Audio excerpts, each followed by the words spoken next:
How to choose a business name that will receive trademark protection. Find out how to select a business name that will identify your company's product and services, as well as prevent confusion in consumers' minds.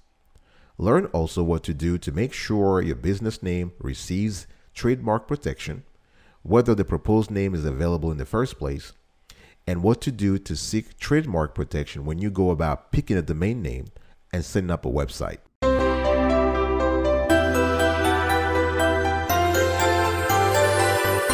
Welcome back, folks, to another edition of Sweetie Kiwi. How are you doing today?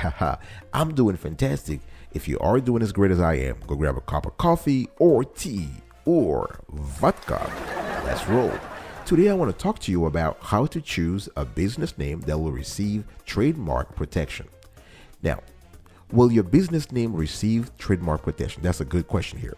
Now, trademark law will prevent another business from using a name or logo that is likely to be confused with your business name if your business name is entitled to trademark protection. If your business is anything but a small, let's say, local service or a retail business, such as a fabric store or a dry cleaner, you'll probably want to take advantage of this. Why do you want trademark protection? That's a good question you need to ask. Now, the legislator has put trademark protection in place because they wanted to make sure that businesses have exclusive use of their names so that consumers can identify and recognize goods in the first place. Imagine if there were no trademark protection, everybody would be confused, right? For instance, when you buy this, and this is a fictitious brand here, let's say you buy beauty slash forever brand of makeup, you'll know that it will be similar in quality to the beauty slash forever makeup kit you bought last time. By contrast, if any company were allowed to call their makeup kit beauty slash forever, you will never know what you're getting, right? So by allowing just one company to use a name like beauty forever, trademark law helps that company to build customer trust and goodwill. Now, what business names can be trademarked? Right now, any business name used to market and identify products or services is a trademark. For example, Coca-Cola uses its business name to market its sodas. Similarly, McDonald's uses its business name to market its hamburgers.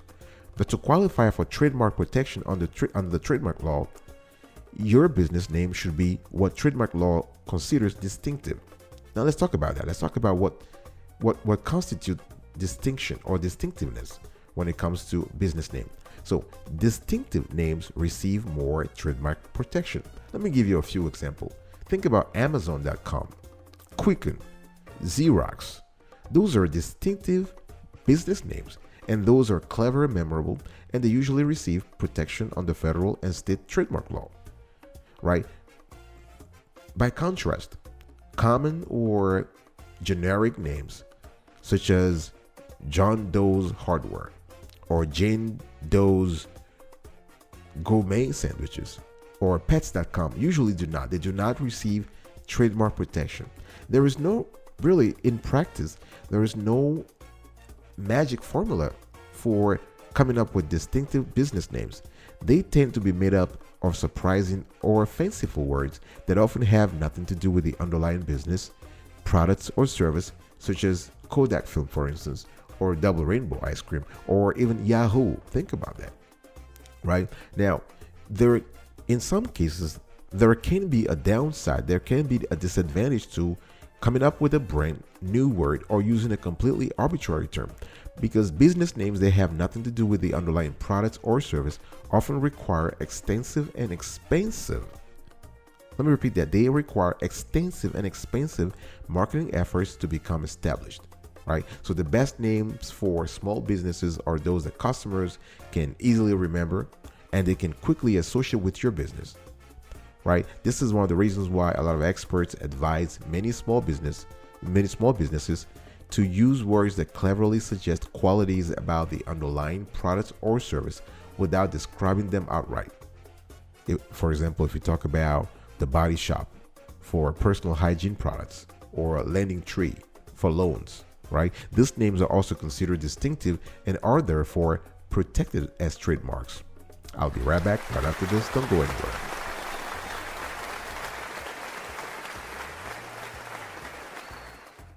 Welcome back, folks, to another edition of Sweetie Q. We're also having a conversation around how to choose a business name that will receive trademark protection.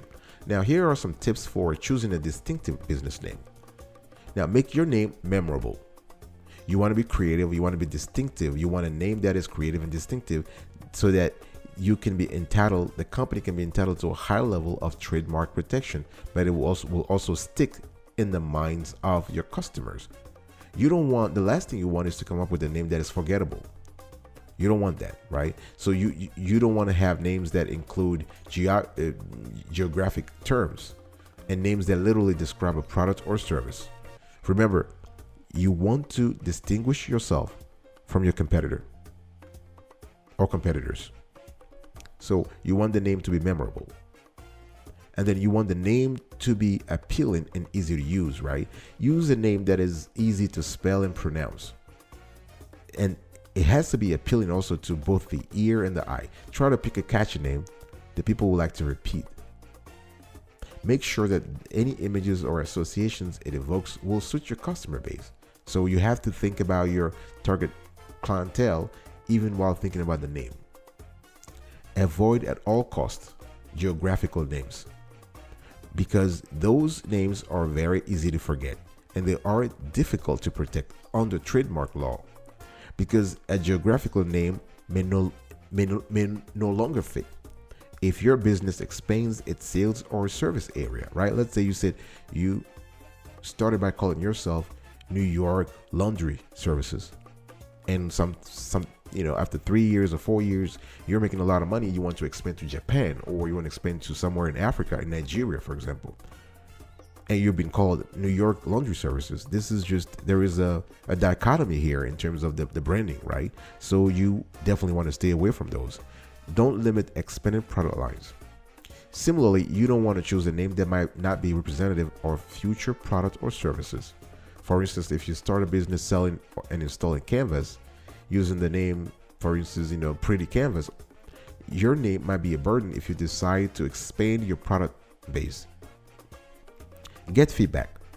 Before you sort of make a final decision on a name, get some kind of feedback from potential customers, suppliers, or others in your support network, right? You probably have some stakeholders. Reach out to them and ask the question how the name sounds. They may come up with a downside to a potential name or suggest an improvement you haven't even thought about. Another thing I want to talk to you about is to find out if a trademark you want to use as a domain name is already being used, because we are in the era of the internet. So there is a correlation or interrelation between a business name and a domain name and vice versa, right? Because so much business is now being done online. So most people will want to be able to use their proposed trademark as a domain name so that their clients can easily locate them on the web, right? So the easiest way to check is to see if a domain name is available. You go to all of those companies that have been approved to register domain names, from GoDaddy to whatever, and you just see if the name that you want to register is already being used. Okay, now if you find that a domain name is already taken, it is possible to locate information about the owner or the domain name. Now, so a simple way to check ownership is to use whois.net. So whois.net. So you just want to tap into the domain name, and the website provides the contact information supplied by the domain name registrant. Now, you just want to make sure, beware, this is a caution here, a word of caution. Some registrants, especially those acting in bad faith, they might supply false information about domain name ownership, and in these cases, there is not much that can be done to track down the domain name holder. I'll be right back right after this. Don't go anywhere.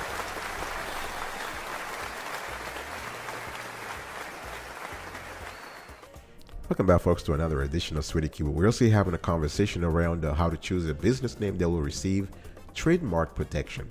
So here's a question. what happens if there is a conflict between an internet domain name and an existing trademark? So even if a company owns, say, a federally registered trademark, someone else may still have the right to use the domain name. For example, many different companies in the last few years have federally registered the trademark executive for different goods or services, and all of those companies may want www.executive.com, but the first one to purchase it, in this case Executive Software, is the one that acquired the domain name and has the right to it. Now, sometimes an individual, and in the industry, the jargon for that individual is usually called cyber squatter. A cyber squatter will come and register a trademark as a domain name, hoping to later profit by reselling the domain name back to the trademark owner. And this has happened in the early days of the internet. Many cyber squatters made tons of money by registering the domain name of big companies such as Coca-Cola or NBC, and they were able to resell to sell it back to the owners of the trademark. Now, those transactions happened in private, of course, because they didn't want to, the big companies didn't want to encourage this kind of service, this kind of practice, if you will.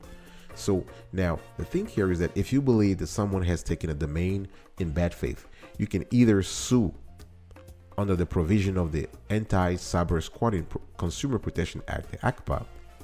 So again, the act is the Anti-Cyber Squatting Consumer Protection Act, ACPA, or you can fight the cyber squatter using an international arbitration system created by the Internet Corporation of Assigned Names and Numbers, ICANN. Now, the ACPA defined cyber squatting as registering, trafficking in, or using a domain name with the intent to profit in bad faith from the goodwill of a trademark belonging to someone else. Another thing I want to talk about is that, can a business trademark a domain name for future use? Of course, it is definitely possible. It is possible to acquire ownership of a trademark by filing something called ITU. So this is an intent to use trademark application with the USPTO, the US Patent and Trademark Office, before actually starting to use the domain name. So the applicant must first the applicant must start using the domain name within the required time limits. It's usually six months to 3 years. So we're talking here 6 months to 36 months after the PTO approves the trademark, depending upon whether the applicant seeks and pays for extension of time, right? So the filing date of this application will be considered the date of first use of the trademark, as long as the applicant actually uses the trademark within the required time limits. So if you have more information about that, you can just go to the PTO website, www.pto.gov, and learn more about that. Now, when does an internet domain name qualify as a trademark? This is a good one, right? Because you hear Amazon.com, or Microsoft.com. Now, a domain name such as sweetie.kiwi can qualify as a trademark when it is used in connection with a website that provides information and entertainment to the public, right? We are an infotainment show, so we provide information and entertainment. This includes all sites conducted e-commerce and sites such as, CNN.com, all the Yahoo.com that provide information and entertainment services. However, only some types of commercial domain names qualify for trademark protection. For instance, while domain names that use common or descriptive terms such as health answers or stem finders may work very well to bring users to a website, they usually do not qualify for much trademark protection. A lot of folks use that strategy to beat the SEO gods of Google. In other words, they use those sort of a ready-made domain names to draw traffic, but they do not qualify for trademark protection.